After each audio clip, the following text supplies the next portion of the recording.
Good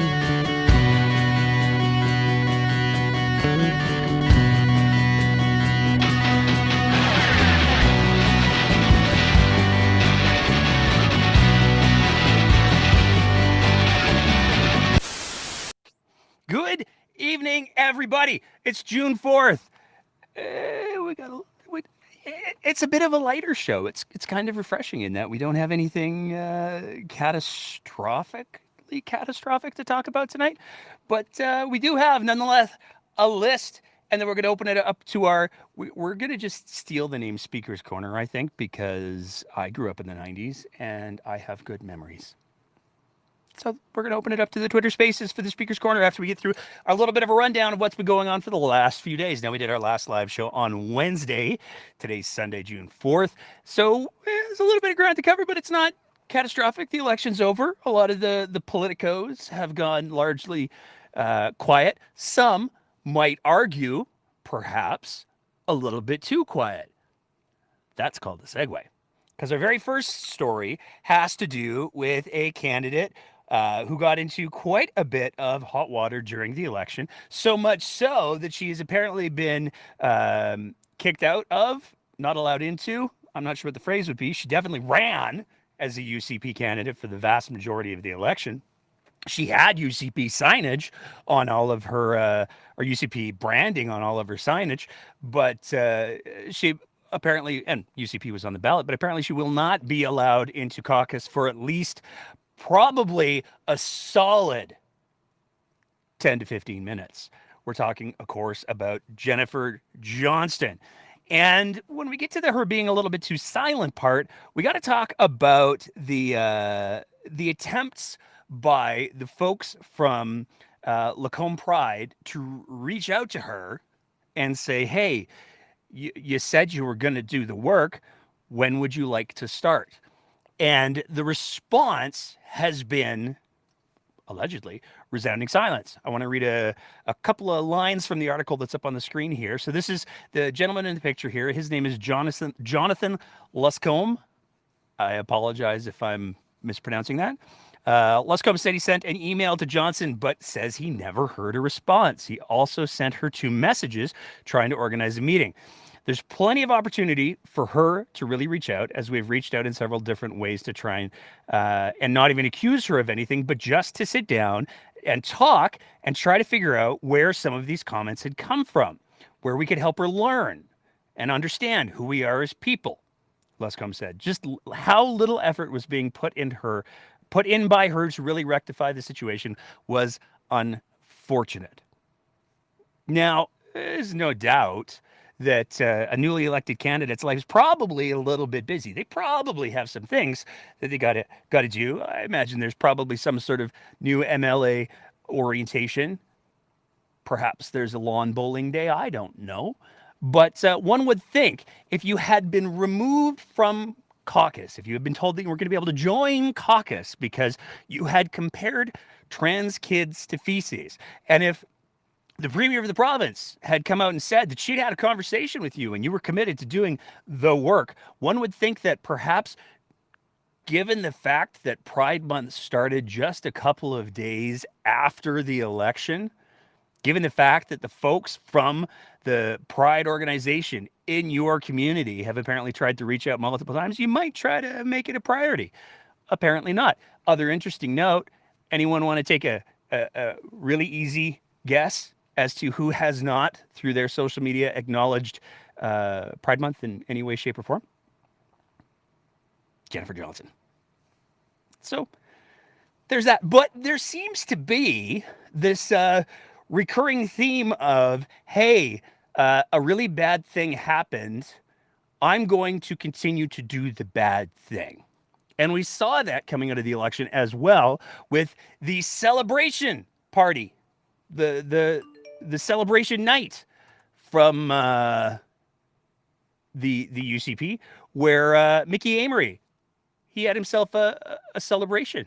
They posted for pictures. They had a great night of it. Mickey Amory did narrowly win his seat back. But here's the weird thing. If you take a look at the other gentleman in the picture, the guy's kind of off to the right. He's not wearing blue jeans. that guy there, he seems a little bit familiar. You might be wondering, why does that guy seem so familiar? He's not a UCP MLA. He wasn't a UCP candidate. Why does he seem familiar? Oh, right. That's Tariq Khan. We've talked about Tariq Khan a fair amount on the show. Because he's the guy who got removed, or I should say he resigned voluntarily, I'm sure, from the Premier's Multiculturalism and Inclusion Council that she announced right before the election. He had to resign because he had a history of social media posts that were not only anti-Semitic, they also appeared to be Holocaust denialism, or at least associated with Holocaust denialism. And some of them were quite graphic. They included a picture of Benjamin Netanyahu eating a baby. Blood splatter and everything. So Tariq Khan had to step down from the Multiculturalism and Inclusion Council. And you would think that maybe if somebody had to step down from the council because of those social media posts. Oh, and wait, of course, there's more, because those social media posts were known about by the UCP. The whole reason those social media posts were highlighted, and we only know this because we were sent a copy of all of the posts as well as the letter from the UCP that very clearly said, hey, so we were vetting you to be a candidate, and you couldn't do it because you've got this like anti-Semitism thing going on. That's not great. So we're going to reject you as a candidate because you're incredibly toxic to the brand. One would think the next thing that Mickey Amory might not do would be pose for pictures with that guy, but nonetheless, here we are. So that's kind of fun. It's not fun at all. It's actually super gross. But speaking of things that kind of, again, how'd that happen despite all the bad behavior? We got to talk about Casey Madhu, because Casey Madhu is no longer an MLA. He's no longer a minister. Well, he's technically part of Executive Council until a new Executive Council's created, but he's out. He's done. Lost the election. He'll probably be appointed to the Council of the Defeated, or whatever Lord of the Rings-esque name Daniel Smith decides to give her consultation council of unsuccessful UCP MLAs, completely ignoring all of the NDPs who were elected to represent the constituents of Edmonton, or even the city council that was elected to represent the constituents of Edmonton. She wants her own little clique. It's more than likely that Casey Madhu will probably be part of that, but we got to do a little bit of background here, because this is where it gets a little wild. For anybody who's not familiar, Casey Madhu was, for a little bit of time, the Justice Minister for the province of Alberta. Casey Madhu got himself into some trouble, got himself into a little bit of hot water, because he got a speeding ticket in a playground zone while he was allegedly on a cell phone. And as the Minister of Justice, he did what he believed was best, called the Chief of Police of Edmonton and said he felt like he was being targeted and that it was an unfair ticket. The ethics minister investigated and found that while Casey Madhu was unsuccessful in attempting to interfere in the administration of justice, there was not only a cause to believe that there was an appearance that he had tried to interfere in the administration of justice, but he actually did. The ethics commissioner said that he did. He tried. It's just because the chief of police of Edmonton didn't let the conversation go to where Casey was allegedly trying to take it, that he didn't, but he tried. He was kicked out of the justice ministry. So one would think, that's not great. It's not a good look for a lawyer to do that, because it's all illegal and stuff. But apparently he got a parting gift from the government. One of the things that the justice minister, who also was Tyler Shandro, but pending the results of the recount that we're supposed to be getting on June 8th, Tyler Shandro looks like he's out too. Not going to be the justice minister anymore, which creates a whole list of problems. Casey Madhu was yesterday on the 3rd. He was appointed to King's Council. Now, King's Council is a status. It's a title. It's kind of like an honorific. Like MLAs get to be called the Honorable so-and-so for posterity. being called a King's Counsel is kind of the same thing. But this is where it gets wild, because if you bear in mind what we were talking about in regards to Mr. Madhu's history with trying to interfere in the administration of justice, when we take a look at the selection criteria, there's two main categories that they look at. One is competence. And it's worth talking about some of the things that are listed off in that category. Sound intellectual ability with a thorough, comprehensive, and current knowledge of law and practice in the applicant's field. Distinguished legal service with demanding and challenging legal work that contributes to the development of the law and practice. A recognized expertise in a particular area of law and practice. An outstanding ability as a lawyer in the applicant's field to a standard to be expected of King's Counsel. The professional qualities include a history. I knew I wasn't going to get through it. A history of honesty, integrity, discretion, and candid dealings in professional and personal matters, including dealings with professional colleagues, clients, laypeople, and the courts, and in the execution of duties as an officer of a court. The trust and confidence of others, the respect of fellow lawyers, the respect of the bench administrative tribunals before which the applicant may appear, demonstrated mentorship of junior members of the bar. Those are the stated criteria for being a King's Counsel lawyer. Now, I looked when we were going over that, and nowhere in there did I see, oh, and also lose the position of Justice Minister because you were found to be attempting in the administration of justice. Maybe it was a footnote. I don't know. I kind of skimmed it, but that's the thing that also happened. Now, speaking of Tyler Shandro, one of the big questions that's been going on is, hey, what's the deal with the recounts? So we wanted to try to offer a little bit of clarity in regards to what's the deal with the recounts. And basically, the way that the recount system works is if there's a difference between two candidates of less than 100 votes, Elections Alberta takes it upon themselves to do a recount. Now, that recount is supposedly going to be released as part of the official results on June 8th. So there's been some fundraising attempts that have been done to try to get people fired up about, oh, the recounts, they're going to come out 2 nights ago. No, when we said 2 nights, we actually meant 1 night ago. Oh, maybe it's tonight. There's a lot of confusion over when the recounts have come up, but the all evidence that we've been able to find is that the recounts will be issued with the official results on June 8th. Now, what is everybody fundraising over? Well, the next option for somebody who believes that that recount was in some way flawed is what's called a judicial recount. And the criteria for a judicial recount are actually pretty clear. The criteria for a judicial recount, there's the right graphic, the criteria for a judicial recount, the applicant may be made to the court in accordance with this section for judicial recount of some or all of the votes of an election.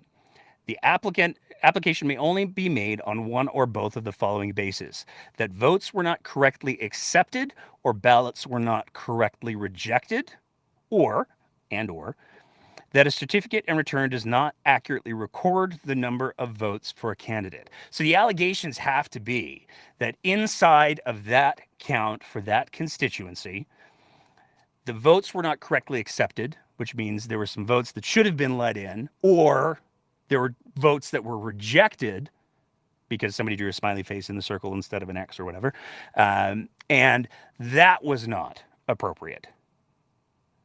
Both of these require some degree of evidence. So you can't just say, hey, I believe this because it's a day that ends in Y. You have to have a little bit of backing to say, hey, this is why we would like to have a judicial recount, because it's literally where a judge organizes and supervises a recount of all of the votes in that constituency. That has to be requested within 8 days of the official results being released.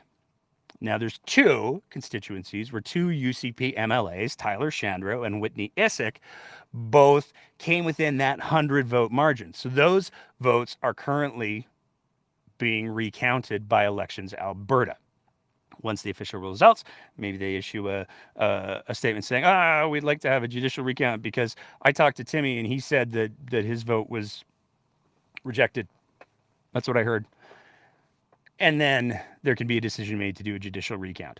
Now, what's fascinating, though, is the fundraising that's going on. On one hand, you have the UCP saying, hey, you know what, maybe we're going to do a judicial recount because reasons. And the NDP have come around and they've also said, well, we got to do fundraising for the judicial recount, which apparently costs in the neighborhood of about $20,000 for legal fees.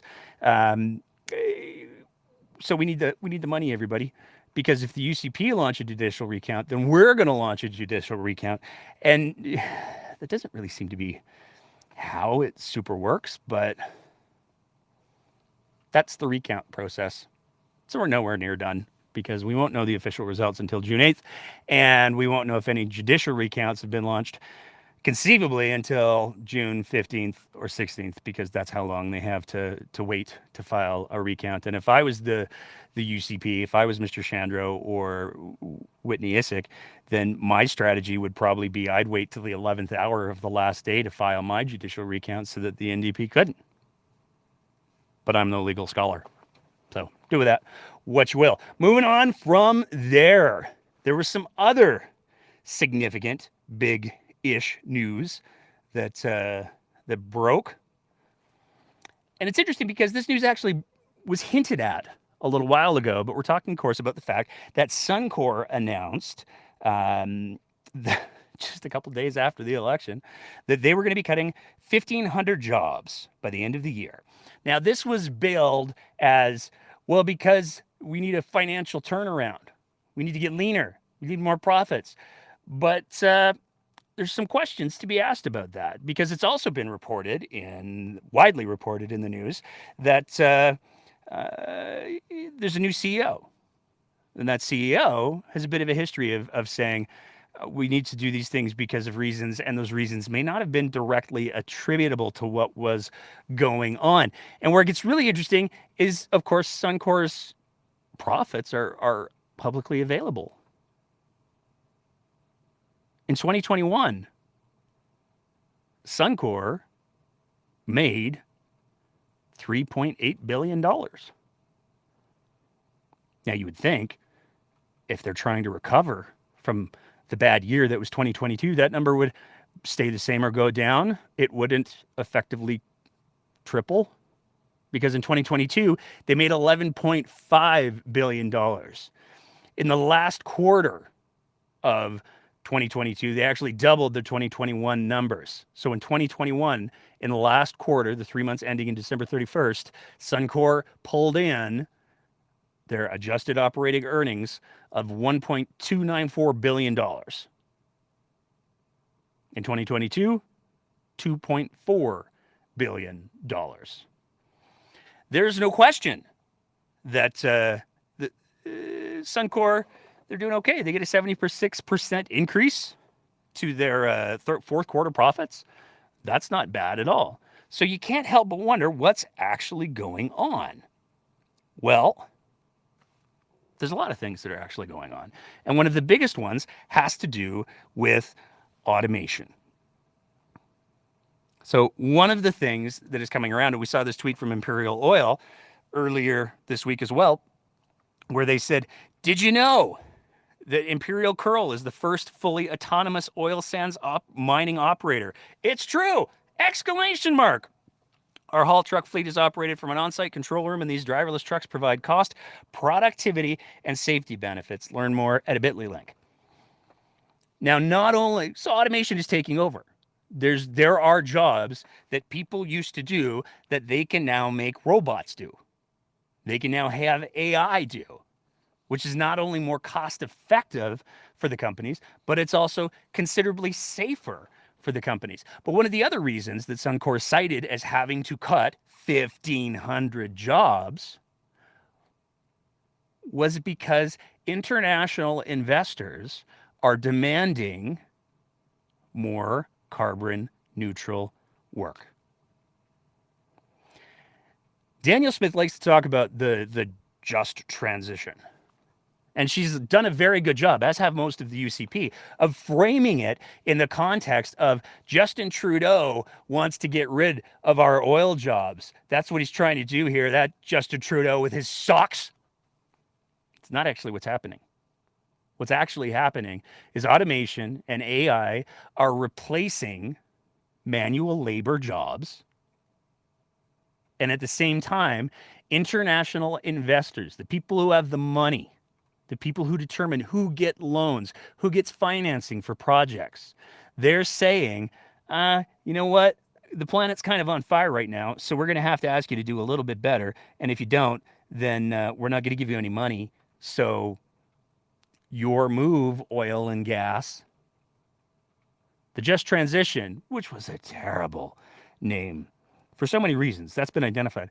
But the main idea of the Just Transition was, hey, we know robots and AI are going to take over the basic jobs and the more complicated ones, some of them. We know that international investors are saying, hey, you know what? We'd like greener energy, please. And there's a boatload of Albertans who have built their entire lives about being able to access the jobs that are either being phased out by robotics and AI or by international market and financial demands. And there is literally nothing that Danielle Smith or the UCP or the NDP, certainly not the Alberta Party, can do to stop any of that. There's nothing. It's going to happen. That's just the reality. The Just Transition was saying, hey, maybe we should retrain some of these folks for some of these new jobs. Maybe we should train them for jobs that are going to be able to allow them to have security and stability for their families. Maybe that's something that we should consider doing. But rather than embrace that idea and pursue security for Albertans, Danielle Smith decided to use it as a political football. And it's going to be fascinating to see how that plays out over the next little while. We can go right to a quote from the CEO of Suncor here. I think we can eliminate work, Kruger said. If that's focusing on higher value activities, so be it. If that's eliminating low value added work, awesome. Last year, Suncor said it would cut its contractor workforce by 20% to improve safety and cut costs. On Tuesday, Kruger did not give a specific timeline for implementing his efficiency plans. However, he said there's no time better than the present. People say it over and over and over again. People get angry over and over and over again. But as much as there's people running around with the sweatshirts and the T-shirts and the toques and the things that say, I love Canadian oil and gas, Canadian oil and gas doesn't love you, and they don't owe you anything. When it comes to the bottom line, when it comes to the choice between having a better bottom line or making sure that money goes back to shareholders or making sure that they're able to get investment from international markets for future projects or taking care of Doug, they will choose everything but Doug every single time. There's no loyalty. There's an incredibly effective marketing campaign that's been done, and we've talked about that. That was one of the first things we talked about when we kicked off our show, was the incredible affiliation between some of those advocacy groups like Canada Action and a lot of the UCP folks who sought to politicize it, like Tyler Shandro was their lawyer for a chunk of time. So, there's that. But there's no question that there's a change coming. The only question is Alberta going to be prepared from it? And it doesn't seem like that's the case at all. Now we're going to switch gears a little bit and talk for a second about a strange little example of what happens when you privatize stuff. We got sent a copy of the menu for the Royal Alex Hospital. Now, to be clear, this is the menu that exists for not patients. So this isn't the food that patients get that we're talking about tonight. What we're talking about tonight is Let's say that you go to visit a loved one. Let's say that your wife or your daughter is in labor and you go to the hospital. Anyone who's ever had to deal with the whole labor and delivery experience, usually the first one takes a little bit of time. Maybe you get a little peckish during that 24 hours or whatever the case may be. So you go down to one of the cafeterias. It used to be that those cafeterias were run by Alberta Health Services, and they had some pretty strict standards for the quality of food and the nutritional value of food. Well, now something's changed because you can get a meal deal at the Royal Alex Hospital where you get a bottle of water and a bag of chips. And it's not even like the regular size, like 7-Eleven or Circle K size bag of chips. It's the little Halloween sized ones that you get in like a cardboard box from Costco. You can get that for $3.89. If you want to upgrade, if you want to trade in the bottle of water and instead go for a Coke, you can get that meal deal for $4.29.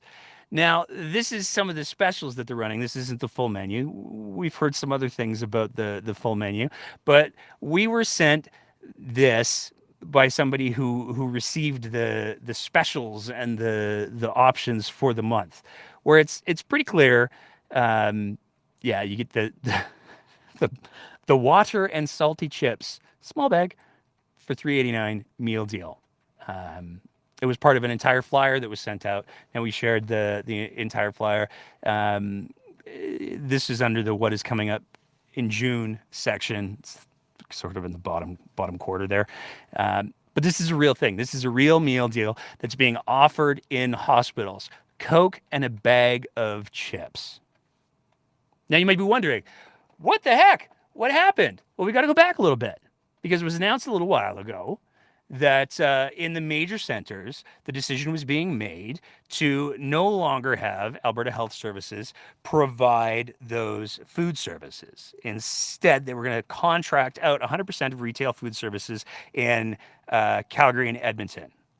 Now, historically, they had like 40%. So if they had like a Good Earth, that would be the place that was contracted out. But if you went to the cafeteria, you'd still get the AHS made food. Now, there were a bunch of people who lost jobs. There were 240 full-time, part-time, and casual employees who were affected by this decision. But apparently, it saved costs. Gosh, I can't imagine how with a bottle of water and a bag of chips.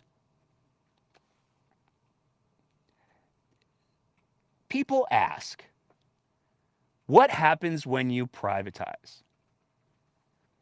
And people make the argument, you get more efficiency, you get better value for your money. But as we've seen over and over and over again, one of the biggest things that you also get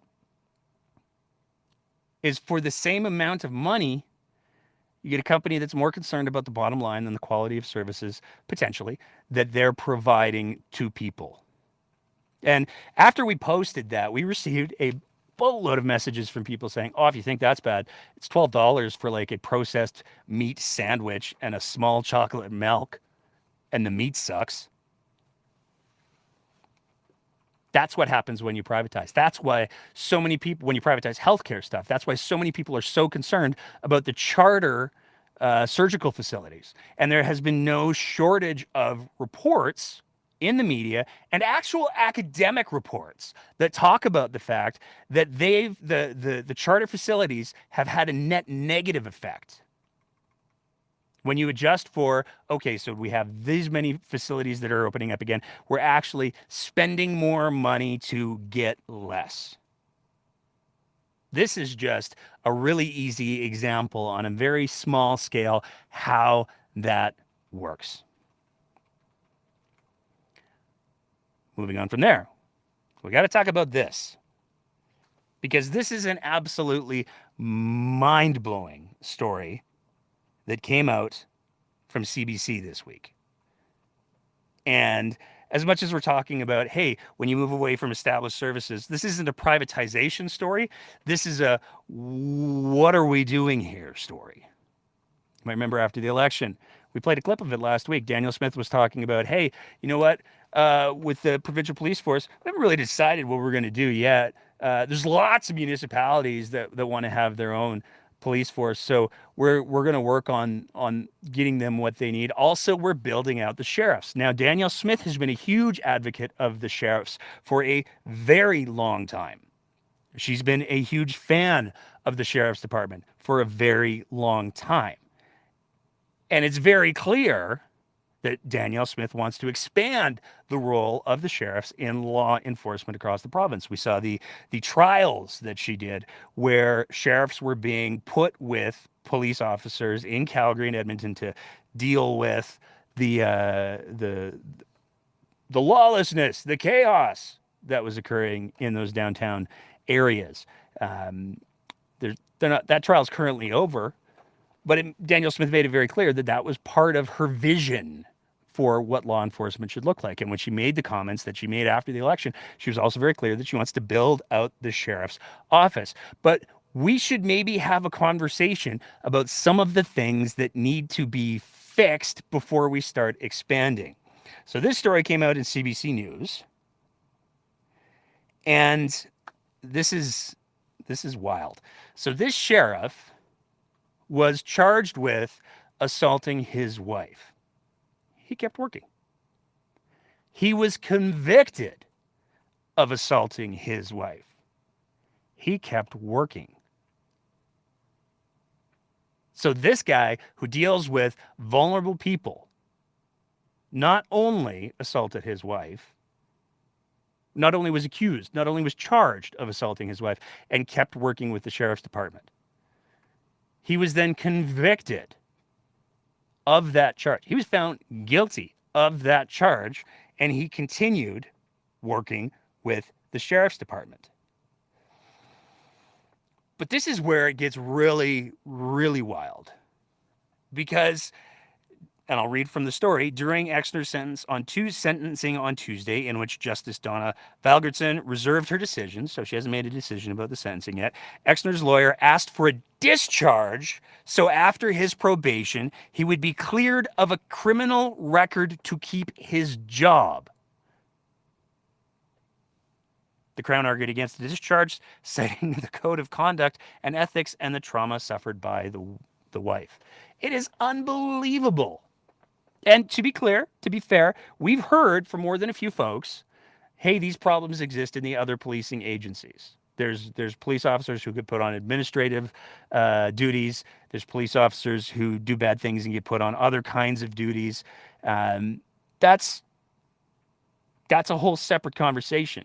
But if this organization, the sheriffs, saw, hey, this guy was charged with assaulting his wife, and then he was convicted of assaulting his wife, let's keep him on the payroll. Let's keep him in the job until he gets sentenced, and then let's see what happens after that. Now, there's a whole lot of editorializing that I could do about anybody who feels like it's appropriate to lay hands on their family in that way. I could probably do an hour on that alone. It would turn into a great big rant. I don't think anybody really wants to hear it. But short version is, that's what cowards do when they don't feel like they have control of a situation. You can only wonder, given that Danielle Smith has said and has put sheriffs in the position of being in direct contact with some of the most vulnerable Albertans out there, how this organization possibly felt that it was appropriate to keep this guy in that role, to keep him employed. There are no shortage of horror stories of people in positions of authority and law enforcement officials in positions of authority abusing that authority. There is a problematic culture that exists that absolutely has to be addressed. But at the very least, in almost all of the examples that people sent us of somebody who assaulted someone or was accused of assaulting someone or was charged with assaulting someone, until they were convicted, they were put on administrative leave, or they were put on leave with or without pay. They weren't having the argument, hey, you know what? After they're done, we should just discharge everything so that they can go back to doing their job. I don't believe that people should have to carry the consequences of their bad decisions for their entire lifetime, especially if they're willing to do the work to heal and do some form of reconciliation. But there comes a point where you have to say, hey, you know what? Maybe you shouldn't be dealing with vulnerable people who already have a boatload of trauma, who already have an incredible fear of authority. Maybe that's not the job for you. And maybe we as a society need to draw a line where we say, hey, if you've done this thing, if this is the line you've crossed, you don't get to play in that sandbox anymore. You can find a different sandbox to play in. Timmy's is hiring. Lots of jobs out there. Fewer, it seems, in oil and gas these days, what with the robot trucks and all, but there's still lots of jobs out there. But we need to get to a place as a society where we demand not only from the law enforcement bodies, but from the elected officials and from the police commissions that define how those law enforcement bodies behave. Once you cross certain lines, you don't get to go back because other people can be hurt. Now, I got to be clear. We couldn't find any reports of this sheriff assaulting anyone other than his wife. So that's pure speculation. But there's a very specific kind of psychology that exists when people start to go hands-on with their loved ones. It's about power. It's about control. It's about insecurity. It's about a lot of bad things. And until those bad things are fully squared away, the notion that somebody just serves their sentence and then they get to go back is not something that we should be risking anybody's health or safety with. Now, we opened up the show talking about Jennifer Johnston. And I just want to go back to that before we go to our feel-good story, because we got a little bit of a funny feel-good bit tonight. It's kind of perfect and then even more perfect. So we're going to share that with you in just a sec. But it is Pride Month. And we talked about the fact Jennifer Johnston got in a lot of trouble because she said some horrifying things about trans folks. And Danielle Smith made it very clear that she'd had a conversation with Jennifer Johnston, and Jennifer Johnston had said she was going to do the work. But again, just before we went to air tonight, we checked Jennifer Johnston's social media, and there was no indication of her even acknowledging Pride Month. And as we opened up the show, there is more than a couple of news stories of folks saying, hey, we tried to reach out with her, and the social media message that we sent her showed as read, but she still didn't reply. So what's up with that? But it's not just a UCP problem. And we need to be a little bit clear about that. Because there was another candidate who got themselves in a bit of trouble, let's say. It was an NDP candidate named Sharif Haji. He put up a series of offensive tweets back in 2015. Now, I know what you're going to say, 2015 versus 2023, there's a big difference, there's a time difference, and I'm not entirely offside with that argument. He did do a much better job of apologizing. He did do a much better job of committing to doing the work to make the change. But here's the thing. We went through his social media right before we went to air 2. He's got a lot. He's been active. He's been doing some things. He's got tweets. He's got Facebook posts. The closest acknowledgement that we could find from this gentleman who committed to being, and this is a quote, a champion for the rights LGBTQ2S plus Albertans, as well as those from other marginalized communities, should I be elected to the legislature to serve the people of Edmonton Decore. That champion has not personally acknowledged the existence of Pride Month yet. Now we're recording this on the 4th, so there's still a bunch of days left. But one would think, with the same condemnation that we're offering up for Jennifer Johnston, hey, maybe this should have been a priority given the scandal and all, that perhaps Mr. Hadji could have found the time to throw up a happy Pride Month. But the closest he got was a retweet that we could find, and we're happy to take correction on this. The closest that we could find was a retweet of Irfan Sabir's acknowledgement of Pride,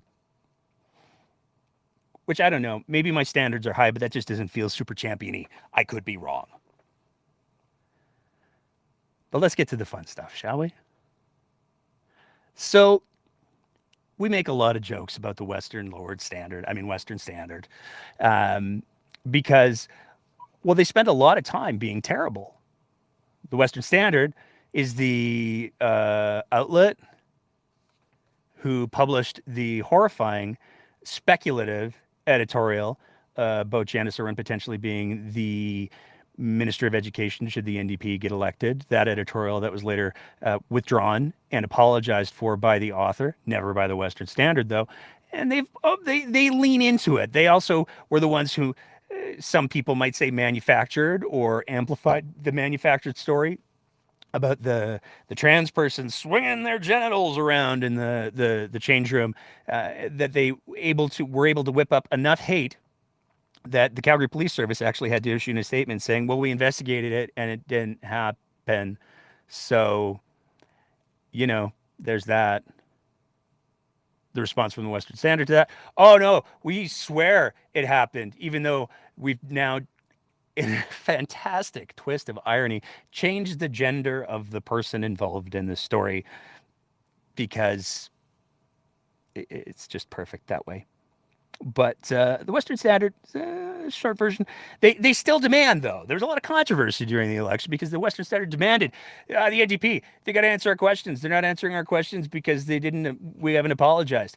And we commented on our last episode about how that was mishandled by the NDP. So we're not going to relitigate that.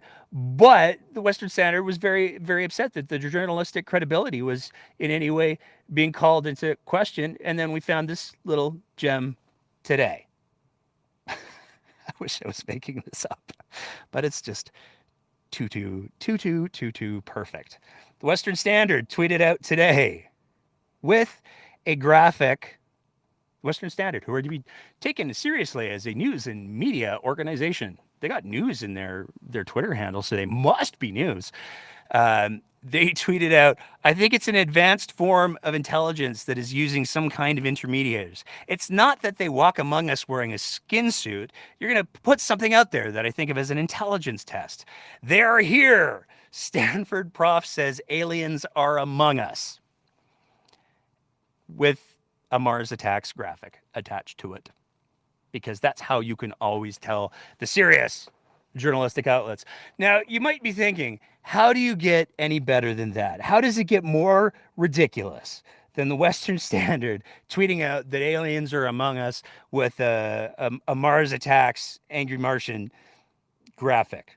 How do you get more ridiculous than that? How can you possibly make it any more Western Standard-y? Well, to get the answer to that, you'd actually have to read the article, which we did. And it's fantastic because right smack dab in the middle of the article, as if the branding was determined by someone to align the market groups would somehow be the same people. The people who would read this article would also be attracted to the ad offering. We see a giant banner ad for Take Back Alberta, where you can just click on the banner to volunteer. It's worth remembering David Parker is a partial owner of the Western Standard, the objective media organization, which is fascinating because not only does that mean that David Parker owns part of the Western Standard, but that his wife is also and again, I'm going to call her a writer, author, perhaps. I don't know. You have to write like a novel to be an author, or do you just get to be, if you make up fiction, you get to be an author. For True North. So David Parker has his fingers in many of the pies of the alt-right media that exists out there, who when they're who are so credible that when they're not making up fiction about what Janice Irwin would do as education minister, they're talking about the aliens who live among us while advertising Take Back Alberta. So there's that. And we got one other little piece of housekeeping that we got to do before we open it up to the Twitter Spaces. If there's anybody who's out there on the Twitter Spaces who have any thoughts that they want to share, obviously, if anybody does, I mean, hopefully we don't go with another Lord of the Rings sized episode because I don't think I can do 3 hours again, just 4 days later. But the floor is absolutely open to everyone after we finish up this little bit of housekeeping. And I can see a couple of names that might maybe have some thoughts that they want to share if they do. There's a couple of housekeeping items. First one we got to do is the difference between, I don't know, media outlets that publish editorials about aliens walking among us and us is that we'll own our mistakes. So this has been talked about quite a bit. We wanted to make sure that we addressed it not only in the Twitter Spaces and the Facebook Spaces where this happened, but also we wanted to address it here to make sure that we covered all of our bases. We were, among others, sent an image of an apparent memorandum that announced that Dr. Dina Henshaw had been given a contract with Alberta Health Services to work within the Indigenous health realm, which she does have a background in. We were also provided at the same time multiple screenshots from people who, well, I shouldn't say screenshots, there were pictures of screens, who demonstrated that Dina Henshaw's email is actually still active. So we threw it out there with the question, guess who's back, question mark. Well, quite a few people were taken in by this. And AHS the next day issued a statement that was confusing and contradictory and where they said AHS statement, semicolon, AHS doesn't speak to personnel matters. Then they speak to a personnel matter and say, Dr. Henshaw is not employed by AHS. AHS is reviewing the position and remains fully committed to working with Indigenous communities and working to improve health outcomes for all communities and populations, which is a little bit of a word salad. And a lot of people were quick to say, well, you know, technically doctors aren't employees, they're contractors. And it turned into a whole bunch of pedantry. And we've said it before, we'll say it again, we'll keep saying it. We do commentary, we do satire, but we're absolutely not journalists. So we put up a thread on the Twitter machine where we very clearly said, hey, you know what? This has gotten complicated. It's more complicated than we have the resources to deal with. We've handed off all of our materials to journalists and said, here's what we've got, do what you will. We're not journalists here at The Breakdown. And we received that graphic from a couple of sources that were have historically been quite credible for us. We don't know where this lands. We don't know where it's ended. We're waiting to see what the journalists do with it. But we want to be clear. We did do one other thing with that graphic. We did redact the email that was listed as Dr. Henshaw's email on that, because doxing people isn't cool. It's possible, and it has, some people have said that graphic, the memo, was a complete fraud. If that's the case, we're sorry. We had reason to believe that it was worth having a conversation about at the very least. We didn't make any statements about its validity, but we can certainly understand how some people may have had the impression that we were saying that it was absolutely true. It's not what we were trying to do. What we try to do here at The Breakdown is have some fun, start some conversations, because there's a lot of conversations that we need to have. And with that, I want to share, before I open it up to the floor, we've got a conversation. I'm so excited about this one. I can't believe that that we got this guest not once, but twice, and not just for one long form conversation, but two. one of the biggest interviews that I was very excited to do heading into the election was a conversation with 14-year MLA, former minister, former deputy premier, Thomas Lukasik. During the election, Thomas Lukasik came up with the idea of, hey, you know what? There's a lot on the line in this election. We've got a lot going on. Maybe we need to think about lending the NDP some votes.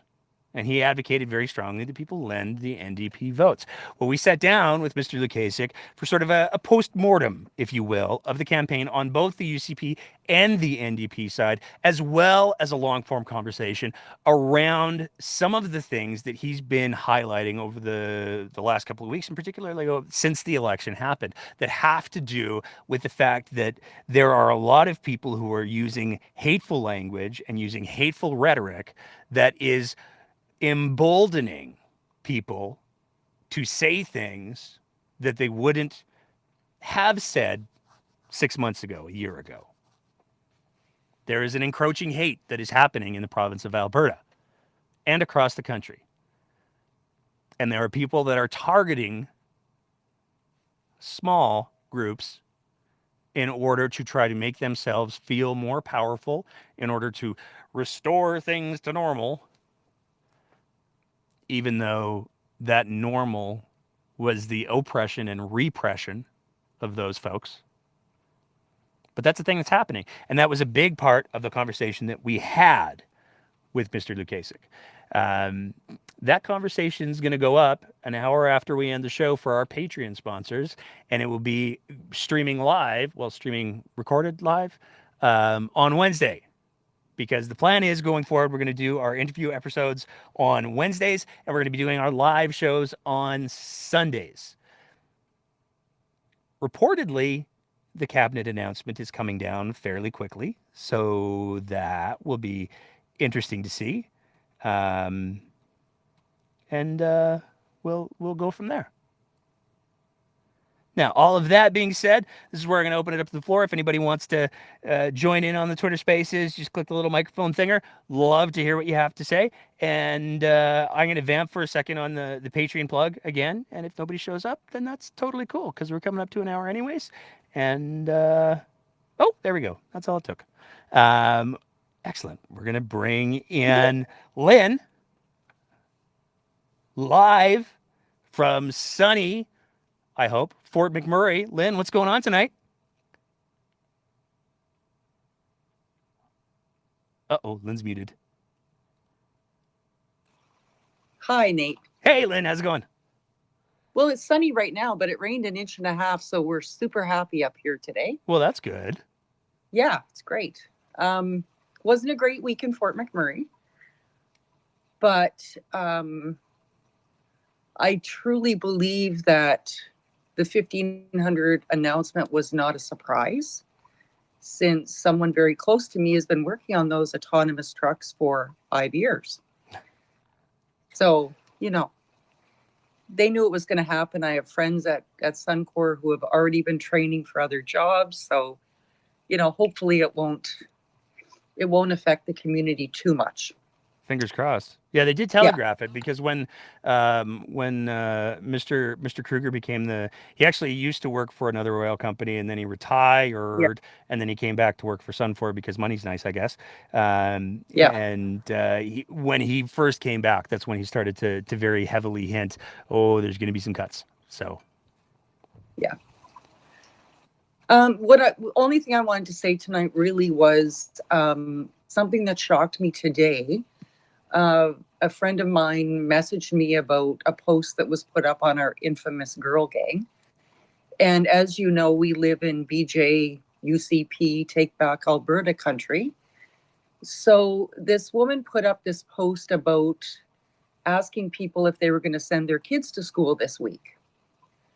And I mean, if I had seen it, I wouldn't have immediately thought, but she kind of clued me in. So I went and looked at the post, and I was pleasantly surprised that as of when you started the show, there was 194 comments, and my guesstimate is 10% of them agreed with her. So that shocked me. and made me feel somewhat uplifted that On Facebook, the no less. majority of parents in Fort McMurray have no problem with Pride Week and what their kids are learning.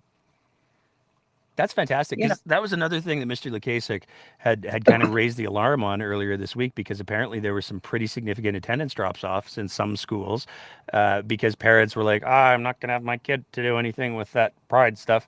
So at that, to hear, I mean, A, to hear that at Fort McMurray is pretty awesome, and B, to hear that on Facebook is pretty awesome, yeah. because usually the Facebook comments are where the real ugly lives. Well, on Girl Gang, of course it is, but on the other hand, this same person is a teacher who was told on Friday. Now she's in a Catholic school, but the public school was told the same thing.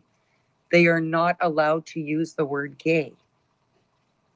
That's the new curriculum. So how in the hell are we talking about Pride Week, but the teachers cannot use the word gay or engage with the students who come to them with issues that they can't discuss with their parents? That's wild. I mean, one of the things that we've heard that we haven't really commented on is that there are some schools that are taking advantage of using sort of we're not going to put it in writing, we're just going to tell you approach to suppressing some of the conversations around pride. But that's, I mean, can you use all the other letters? Would be my first question, because and I mean, like, what do they call a GSA in those schools? Don't know. I wonder what the G You know stands the for. If you wild can't say thing? gay, I wonder what the G stands for in GSA. But the wild thing is the person in charge of the Catholic, I don't know what the title is, curriculum when it comes to this stuff, is gay.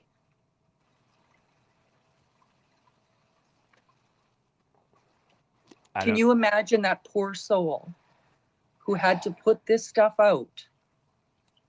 Like, that's torture to me. Yeah, that's pretty gross. Yeah.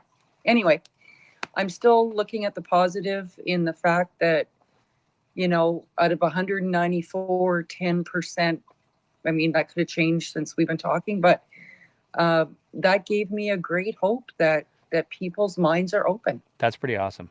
I mean, yeah, there's still obviously 10% of work that needs to be done, and that needs to be addressed, no questions. But still that a is small percentage. it's nice that that's that small of a number. Yeah, good news. Yeah, great show tonight, Nate. Oh, thank you, Lynn. And as always, thanks for tapping in. We got another speaker who's on the line here. This is Ada. So I'm going to open things up for Ada. It's connecting. Hopefully he's able to join in. Ada, what's going on tonight? Nothing much. I just wanted to call in and voice my ever-loving concerns about our beautiful provincial government. I just want to quickly make a thing that I've noticed over the years when it comes to Alberta's politics. We understand how linked it is with the American right-wing movements, not only within our waves of following their benefiting from their oil crisis, which drived in American like the bourgeoisie, blah, blah, blah. But instead of using big language, I just want to focus more on one thing. That the key point of economic flow, if the Alberta government chose to develop more into sub-rural, like the towns just outside of Edmonton, Calgary, Lethbridge, if they focused on connecting those to their urban centers, that would not only help with this whole problem of I shouldn't say like this whole problem of conservatism, but this very enclosed mindset of conservative mentality. Because when it comes to more rural and isolated locations, it is that isolation which keeps them within a conservative grip. When they talk to other people and socialize, it's very clear to get out of that very indoctrinated mindset. But yeah, that's all I want to add, that I don't think the conservatives will be doing any form of meaningful development to their rural population because they need them to suffer for the vote. I'm going to draw a little bit of delineation there for just because I think it's important. I think one of the things that we need to be clear on is using conservative as a blanket term doesn't work anymore. Yes. And I think we saw that with the number of Lougheed era and Klein era PC conservatives who came out and spoke out against the United Conservative Party in this last election. I think that the calling somebody a conservative has become a catch-all term that basically describes anybody who, I mean, in this province, anybody who isn't NDP. And I'm not sure that that necessarily furthers the conversation. I'd also challenge you a little bit on the idea that it's the isolation piece. I don't think it's the isolation piece. I think more than anything, what we're seeing is there are people who are being introduced to the internet. There are people who are being introduced to social media, and they haven't necessarily, there haven't been substantive conversations about this is what the bullshit is, this is what the bullshit isn't. I think that there's a lot of people who believe, and there's the recent studies from I can't remember his name. I put the graphic up on our last show, where he talked about the fact that when you take a look at how people tend to vote when they were voting UCP, they are disproportionately influenced by mis and disinformation. And I think that the problem that we have, especially in rural, and I say this as somebody who grew up rurally. I mean, we had the whole conversation about bovine uterine prolapse last show, which I didn't see coming, but was awesome.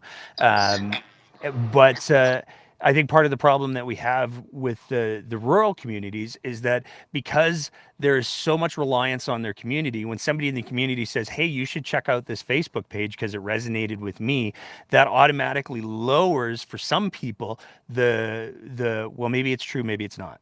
And I mean, there was no shortage of people, and I'll go back to this. The Dina Henshaw memo, it's going to be, like I said, I can't speak definitively on whether or not it was real or not, but if it wasn't real, then we got taken in by it too.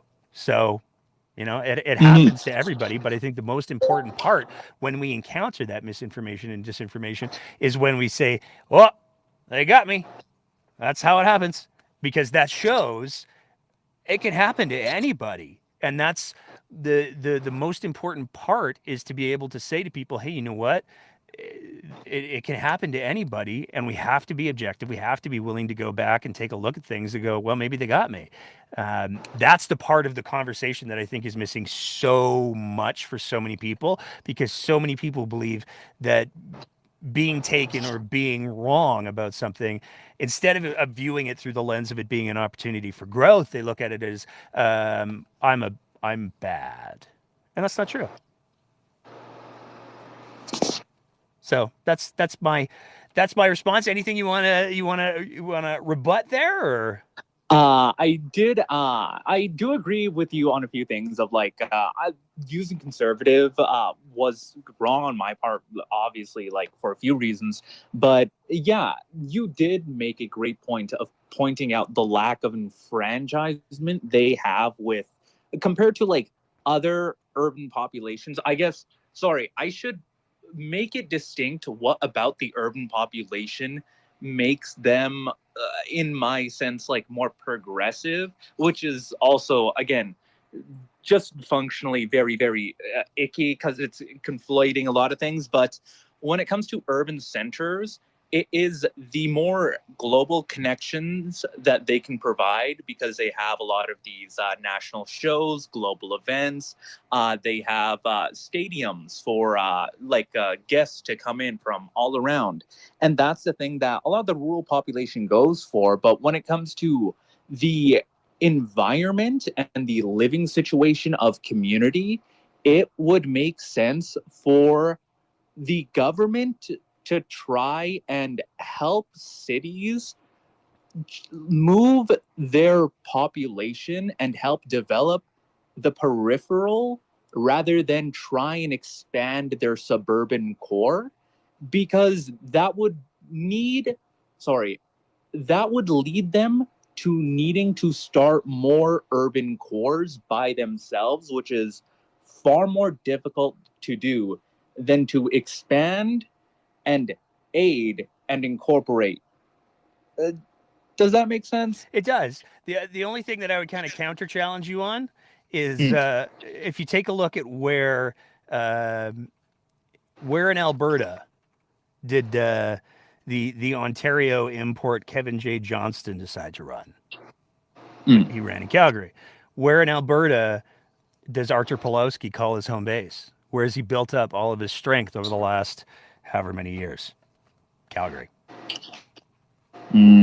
So I think that there's I think it's probably one of the things that I'm looking forward to doing, and you've given me an excuse to talk about this, is I'm looking forward to doing a follow-up with the Common Ground initiative, because they do a very, very good job about talking about polarization and the details of that. So that's a conversation that we're going to be hoping to have in the next month or two, because I know that they have some new information doing in their field. But I want to thank you so much for tapping in tonight, man.